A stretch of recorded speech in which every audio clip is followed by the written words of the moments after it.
Hi and hello there, Aries! Welcome! At yun nga, no, hi sa ating mga new viewers. My name is Yan. Sa ating returning Istam buyers, thank you so much. At yun nga, no, kung hindi nyo pa alam, may papunta yung other channel, link down below sa ating description box. If interesado, ay click lang yung link dyan para mapunta kayo there and araw-araw yung nag-upload tayo ng collective readings for all signs doon. At yun nga natin gender dito so ba lalaki, LGBT, lahat ay welcome. Pwede rin pong i-switch ang roles dahil possible magpalit-palit kasi general reading ito. And at the end of the day, lahat ay may free will na free mong gamitin anytime, anywhere. So Aries, let's go ahead and check these messages. Cross-watchers ni Aries, welcome ka rin. May Aries placement sa natal/birth chart. Welcome din kayo. Let's take only what resonates, guys, okay? Archangel Michael, thank you so much. Angel guides, can we get messages right here for Aries, please? What does Aries needs to know? Can you please show me mga mensahe for my dear Aries?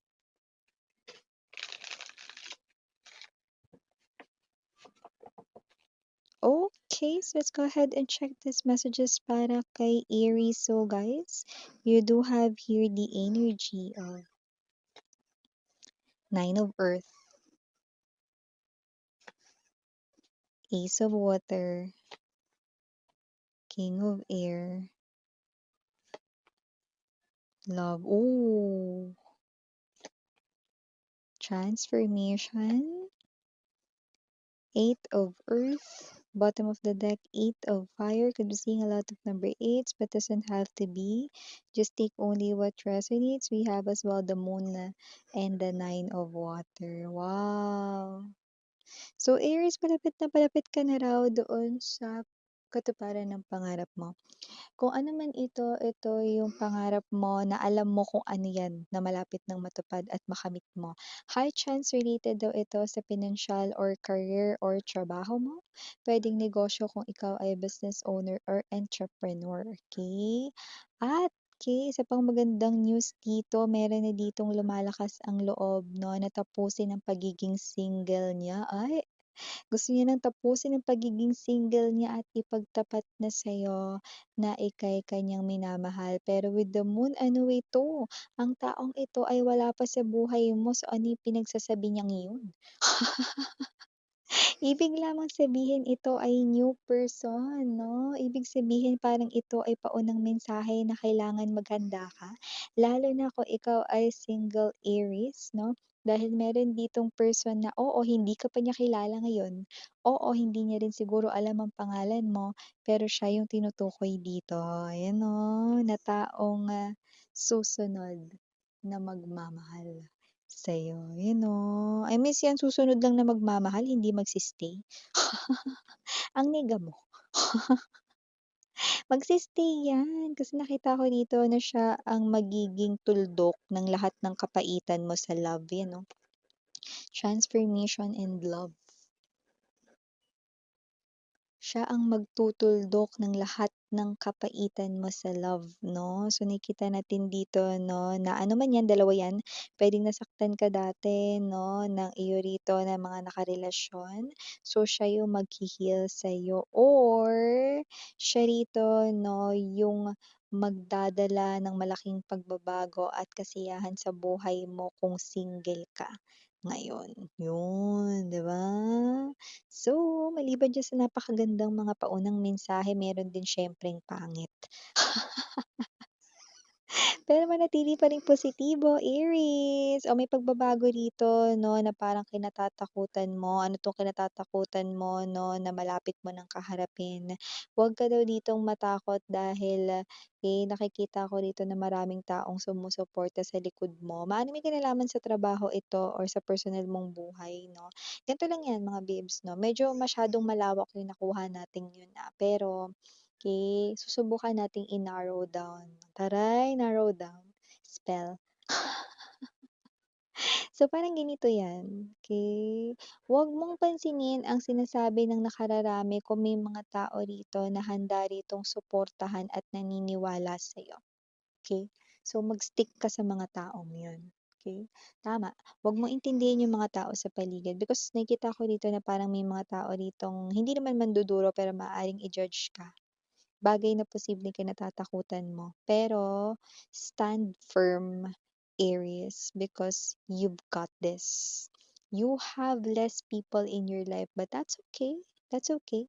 Because those less people ay true sa'yo. Very genuine people. Their intentions ay very genuine right in here. Okay? So you need not to worry. Okay? And wag ka ring matakot dito. Okay, kung ano man 'yun, alam mo mga babes 'no, harapin na para matapos na, 'di ba? 'Yan ba yung mga bagay na kailangan sagutin or whatsoever with the moon 'no, and, nakikita ko rito 'no, hindi mo kailangan ng maraming mga taong kailangang maniwala sa'yo, you only need few people 'no, na handang sumuporta sa'yo, okey? Nakikita ko na magiging happy ka pa rin at magkakaroon pa rin ng success itong situation na 'to na maaaring kinatatakutan mong mangyari or maganap ngayon, okay? Whatever that is, okay? Hey, blessing! We have here Ace of Water. So, meron ako nakita dito, no, na blessing na parating at posibleng pumasok sa buhay mo in the upcoming weeks. Ay, bongga yun, ha. Hindi naman ito masyadong ingrande daw, pero bagay rito, no, na magugulat ka. At may energy rito na parang hindi ka naman, example hindi ka naman jumoin dito, hindi ka naman sumali, pero nanalo ka.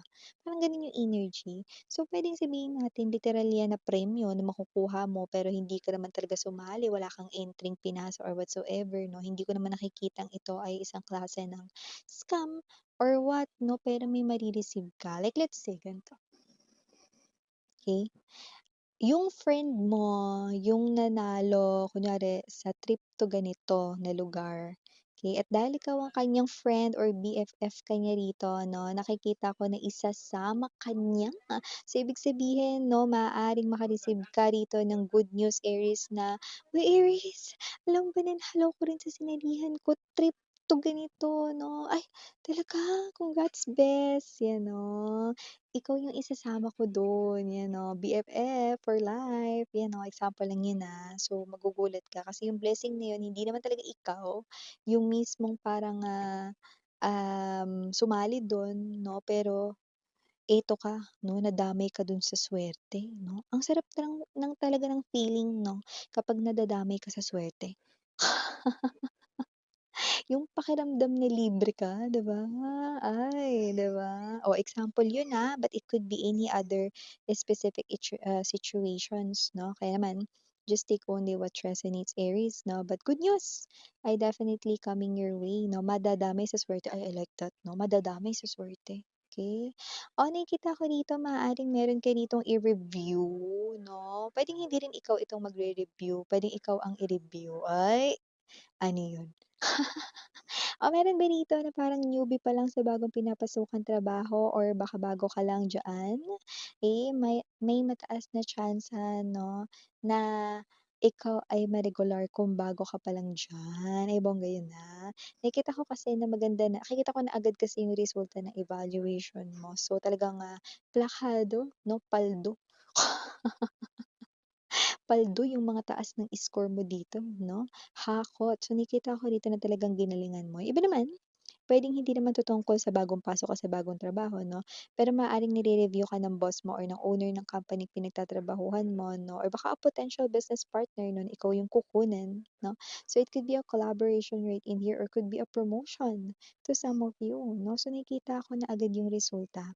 It's a big check 'no, it's a big or huge yes, 'yan. So, speaking of money pa rin nakikita ko dito Aries 'no, na possible na meron ka ditong mapulot na pera. Medyo may kalakihan yon at mapupulot mo yon ng makikita mo talagang nalaglag. Puwedeng sa pocket ng, nakasalubong mo or, nalaglag sa bulsa niya or sa bag niya, whatever. Makikita mo yung paglaglag nun, pero hindi mo yun kukunin, 'yan 'no. Nakikita kong ibabalik mo yun, pero 'wag ka. Nakikita ko na ibibigay na lang yun sa'yo. Oh, Lucky, 'di ba? So, hindi ko alam kung nakakita ka ba sa mga damuhan 'no, nung four-leaf clover, 'di ba? But it doesn't matter, pero wow, 'di ba? Yung mapupulot mo, bibigay na sa'yo. Yung iba naman puwedeng hindi lahat ibigay sa'yo, pero ang laki, nung ibibigay sa'yo. Kasi kung sino yun, may energy ng success yun, okey? Hindi ko alam nakakakuha ako ng vibe na naka-casual lang siya. Paanong casual mission? Puwedeng naka-short lang yung tao na yun or t-shirt lang, like hindi mo talaga maiisip na may pera siya, okey? Not being judgmental, pero hindi mo agad maiisip na may pera yun, okey? Pero ibibigay niya yun sa'yo because you are nice, gano'n. So yeah, wow, 'di ba? Tanggapin mo na maaari. Kasi nakikita ko dito 'no, na maganda kasi na tinatanggap mo dito yung mga biyaya sa'yo 'no, para mas makatanggap ka pa ng more, yun 'no. And nakakita rin ako ng energy dito, meron dito makikipag-usap sa'yo at itong pag-uusap nito 'no, miraculously hindi kayo mag-aaway ng taong ito. Wow, himala nga. Kasi puwedeng itong tao na 'to everytime nag-uusap kayo dati, lagi kayong nag-e-end up na nag-aaway. But this time mare 'no or pare 'no, mag-uusap kayo rito ng smoothly lang at nakikita ko na maaaring magkasundo pa kayo sa huli. Puwedeng ito ay hindi lang about love reading, puwede rin ito ay pakikipag-usap sa isang person na kilala mong mahirap kausap pero wow, miraculously makakausap mo siya rito ng maayos at magkakasundo pa kayo. Bongga, okey, parang close deal. And nakita rin tayo dito ng energy mga babes 'no, na possible rito na ikaw ito na gustong-gusto mo na parang mag-beach or magdagat ngayon 'no. Ito ay maaaring hindi para sa lahat 'no, gusto mo mag-relax, magbakasyon ganyan 'no, pero parang walang time. Ay naku, meron akong nakikita rito 'no, na possible na maka-side trip ka dito, okey, kahit nagtatrabaho ka. Puwedeng ikaw ay mag-business travel at maisingit mo ito or madadaanan mo ito, talagang yun na yun, okey? Yung tamang upo lang 'no, sa buhanginan 'no, habang ikaw ay naka-suit and tie or naka-uniform. Yeah, that is 'no, yung nakikita natin dito definitely makakapag-relax ka near ocean 'no, parang saglit lang kahit mga 10 minutes 'no, or even kahit magkape ka pa dun 'no, kasi I'm seeing that, okey, dito. Okey, that might be a side trip sa iyong business trip 'no, pero nakikita ko dito 'no, it's all worth it kasi yun talaga yung gusto mong gawin 'no, to unwind and to freshen your mind and to relax. 'Di ba? That's the vibe that you want and you will have that, okay, unexpectedly. Like you might think this is so random but it really, no, ay mangyayari rito, Aries. Okay? So speaking of an ex-lover right in here, okay, even though something here na is ayaw mong marinig about your ex right in here ay definitely experiencing some kind of what's this, mga parang mga setbacks 'no, na hindi maganda and possible na yung ex mo starts to receive bad karma because of what he or she had done sa inyo. I think kung sino man yung may ex na mga gano'n, possible na malaki yung naging kasalanan nila 'no, at mukhang pasok yun, oo, sa Ten Commandments. Atay dito relihiyon, pero maaaring malaki yung kasalanan ng person mo kaya nagsisimula na yung mga karma niya dito. I go. Okay. So yeah, Aries, these are all the messages I've got right here for you, sweethearts. Again, I'm your Yana Oni for the girls and Yana Duna for the boys. Please do check out other channel if interested. You can also watch collective readings here in our main channel, The High Priestess, no, and also dun sa ating other channel, Dalnim, which means Goddess of the Moon in Korean, no. Ang link niyan down below sa ating description box. Okay, so happy Wednesday! Again, sarang love and light. Annyeong!